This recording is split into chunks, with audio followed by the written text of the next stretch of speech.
E o deputado federal Daniel Silveira foi o convidado do programa Direto ao Ponto aqui da Jovem Pan News desta segunda-feira e falou sobre diversos temas. Após ser condenado a quase 9 anos de prisão pelo Supremo Tribunal Federal por supostos atos antidemocráticos, o parlamentar recebeu a graça do presidente Jair Bolsonaro, mas ainda não sabe se estará inelegível pelos próximos 8 anos. Questionado sobre o que fez, Silveira disse não se arrepender de quase tudo. Para ser muito honesto, não. Porque foi um momento único ali, passional. Acho que não tem quem não tenha exagerado no tom de voz ou excedido o tom de voz, mas de maneira alguma, por mais exagero que você tenha no tom ou nas palavras, né, já são crimes tipificados, né? Crimes contra a honra, são os únicos tipificados no Código de Processo Penal, no Código Penal, perdão. Tem ali crime, calúnia, injúria e difamação, 138, 39 e 40. Então, é ação penal privada.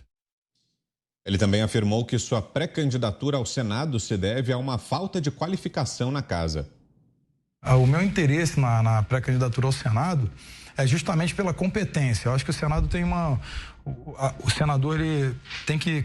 Acho que o Senado está faltando qualificação nele, né? E eu acho que pessoas que têm uma visão mais sistêmica do que é o Brasil, né, não fica querendo lacrar. Eu nunca fui lacrador de internet, eu não gosto, na verdade, hashtag isso, hashtag, eu nunca fui de fazer isso. Meu Twitter, quem baixar e conseguir acessar ainda, embora esteja bloqueado, nunca tem hashtag, eu não gosto de fazer isso não. Eu gosto de ser mais pragmático. Então, acho que para ficar em comissão discutindo, acho contraproducente. Por exemplo, chega lá, vai discutir a pauta, vai encaminhar a votação, não fala nada da matéria. Então, a matéria é vencida ali, acaba não tendo a aprovação e fica aqueles deputados brigando. Isso aí é uma coisa que eu não gosto, né? Na verdade, depois que eu fui preso, aí foi meu período sabático, assim por dizer, eu acabei pensando muito nessas coisas também, até amadurecimento nessa questão. Quero até agradecer ao Alexandre de Moraes, porque acabou me tornando um pouco mais maduro aí. O que você fazia lá na prisão? Li e estudava, porque eu gosto, na verdade. Acho que hoje meu maior hobby, hoje não, há muito tempo, é a leitura, na verdade. Eu sempre gostei.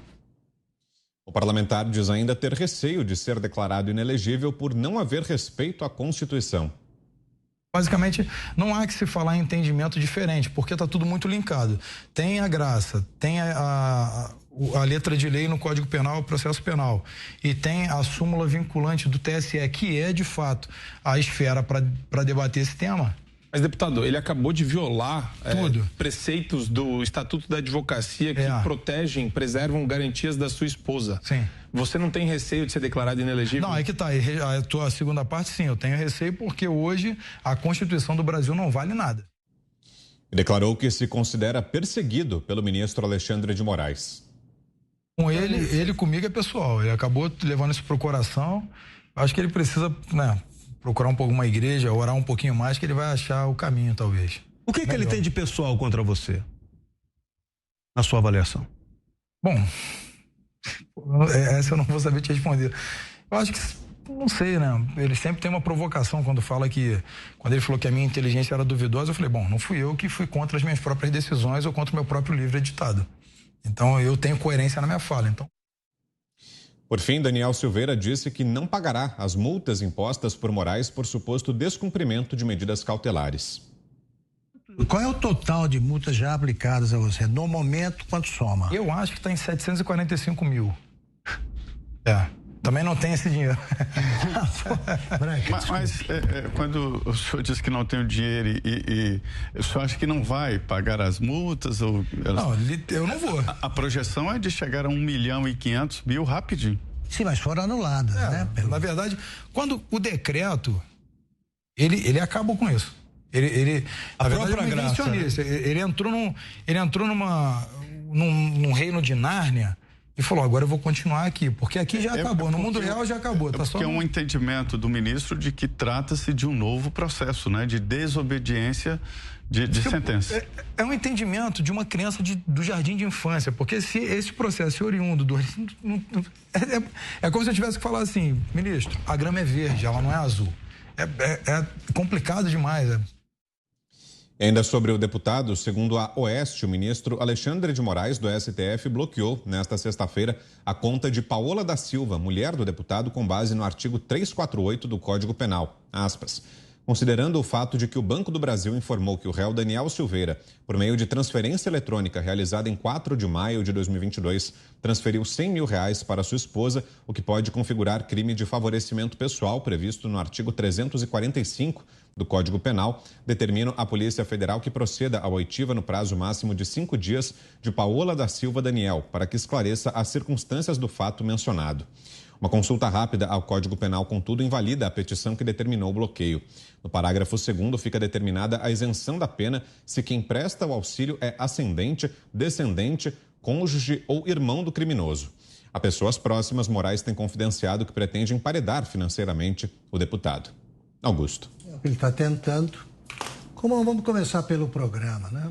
Zé Maria participou com a competência de sempre. Aí a bancada fez todas as perguntas, todas, né? Sobre placa da Marielle, sobre processos que ele teve, punições no tempo que ele era PM, então falou sobre tudo, com calma, tranquilamente.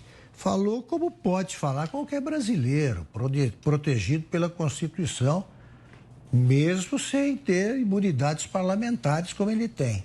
Ficou claro o seguinte, como eu lembrei ao final do programa.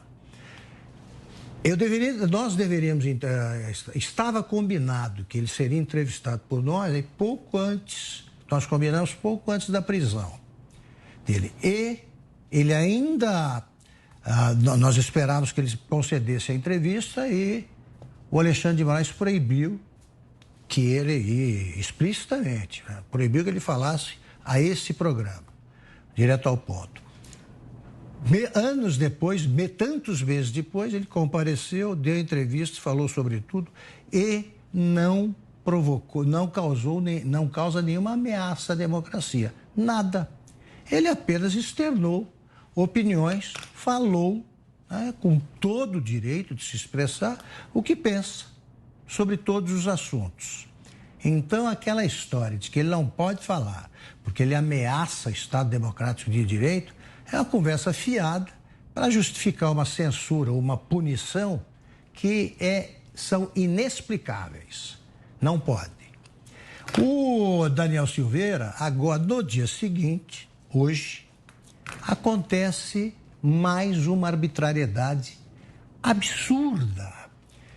A lei invocada como disse o Vitor, a lei invocada pelo Alexandre de Moraes para punir a mulher do Daniel Silveira, especifica no parágrafo 3º, 2º, que a mulher do Daniel não pode ser punida. Não pode. E ele transfere porque ele quer o dinheiro, dando prazos, porque ele pretende emparedar o Daniel Silveira. É um absurdo, porque já o decreto do presidente da República, que concedeu a graça constitucional ao Daniel Silveira, diz que as punições aplicadas pelo ministro do Supremo não existem mais. Elas deixam de existir no momento da publicação do decreto. Então, como disse o deputado, ele está em outro planeta, está em outras paragens, fazendo o que não pode ser feito.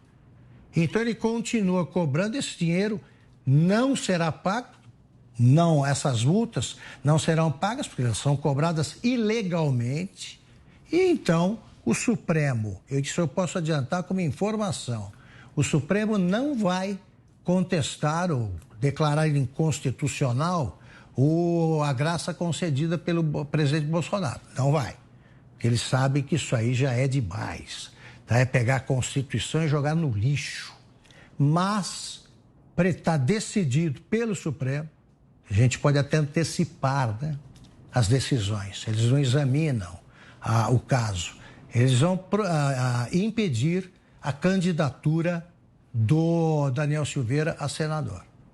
Pode anotar. José Maria Trindade, você que também participou dessa conversa, qual o balanço, Zé? Ô, Vitor, é angustiante. olhar para uma pessoa que está, eu já até escrevi um texto sobre isso, o intubado judicial. Trata-se da última instância da justiça brasileira, né? E depois dela não tem a quem recorrer. Era, até então, a lógica. E aí apareceu, de repente, uma grande janela que foi a graça do presidente Jair Bolsonaro extinguindo a pena. Na verdade, o decreto extingue a pena. E o presidente Bolsonaro, ele já decidiu que vai assinar outras graças, se preciso for, neste caso. Ele fez revelações importantes, né, de conversas com o presidente Jair Bolsonaro, de posicionamentos do próprio governo e de dificuldades ali de bastidores e do próprio Congresso. E desfez por completo esta ideia, esta pecha de que ele seria um neandertal, que seria um troglodita, um fortão, nada mais do que isso, e que não tinha cabeça. Ali ele mostrou coerência de raciocínio, demonstrou conhecimento de direito, ele é formado em direito, e disse que está fazendo agora uma pós-graduação ao vivo, ou seja, estudando casos ali que ele não estudou na faculdade. E, principalmente, iniciando ali um novo curso de psicologia para entender a mente humana. Portanto, é sim um programa para ser olhado com cuidado, para conhecer melhor os bastidores, né? E o que acontece aqui no Poder de Brasília. O programa está na página aqui da Jovem Pan e pode ser acessado, portanto, vale a pena. Você assistiu a entrevista também, né, Ana? O que achou? Temos 2 minutinhos, Ana. Assisti uma entrevista muito rica, né, em detalhes, e não custa nada a gente trazer aqui também um tweet do dia 25 de abril da doutora Tameia Danelon, procuradora da República e professora de processo penal, que ela diz o seguinte, numa série de 4 tweets, no último tweet sobre esse caso do Daniel Silveira e o indulto presidencial, ela diz, entendo que essa graça atinge as penas de prisão e de multa, e também as penas secundárias, exemplo, a perda da função pública. Logo, o parlamentar não perderia seu mandato de deputado e estaria, sim, elegível para as próximas eleições, diz a doutora Tameia Danelon, que além de procuradora da República, é professora de processo penal. Olha, Vitor, eu tenho muita dó, eu tenho muita pena de quem está cursando faculdade de Direito, né? Porque na sala de aula você está aprendendo uma coisa totalmente oposta do que o Supremo Tribunal Federal, a corte que deveria salvaguardar e aplicar as nossas leis como elas são escritas, essa corte não aplica e faz esse malabarismo ativista todo e faz essa perseguição política toda. Fica uma pergunta também, onde estaria o ex-presidente Michel Temer, né? O Michel Temer, que logo depois do 7 de setembro deu entrevistas como um grande estadista que costurou acordos para que a democracia do Brasil fosse respeitada e que os poderes entrassem numa harmonia. Onde está o senhor ex-presidente Michel Temer, agora, com mais uma inconstitucionalidade de seu pupilo, eu diria assim, de seu indicado para o STF, o ministro Alexandre de Moraes, agora bloqueando as contas, não apenas da esposa do deputado Daniel Silveira, mas de uma das advogadas no caso. De novo, Vitor, essa história toda, Daniel Silveira, Francisquini, Bolsonaro, tudo isso é só um canal, um conduíte para o nosso futuro. Nós temos que prestar atenção que esses personagens sairão do cenário e o que ficará no futuro para nós, que não estamos envolvidos na política. É muito perigoso, é por isso que o presidente tem falado tanto, sendo repetitivo, a palavra liberdade. Para fecharmos, Fiuza, 2 minutos. O que define o atual modus operandi da maioria do Supremo Tribunal Federal é um juízo feito por um declarado respeitador e admirador do ministro Alexandre de Moraes sobre a sua conduta no caso Daniel Silveira. Dr. Ives Gandra em entrevista ao mesmo programa Direto ao Ponto, afirmando que, no seu entender, o ministro Alexandre de Moraes colocou, nesse caso, a Lei de Segurança Nacional acima da Constituição Federal. Bem, se isto não é uma controvérsia, no mínimo, não há mais controvérsia. Há um decretado absolutismo da Suprema Corte. Pois bem, aí o Senado Federal, no Senado Federal, senadores que têm, né, até aqui a gente, né, tudo bem, estão usando fake news para caçar um deputado com 500 mil de votos.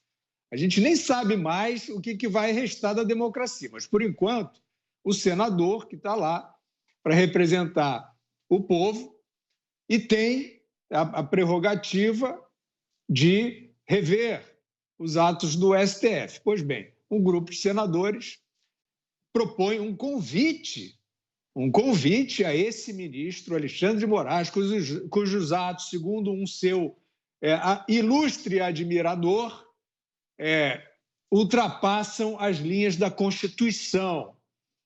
O grupo de senadores propõe, então, um convite ao ministro para ir ao parlamento falar sobre as suas medidas dentro do arcabouço legal. E o presidente do Senado diz: não quero, não aceito e não vou fazer.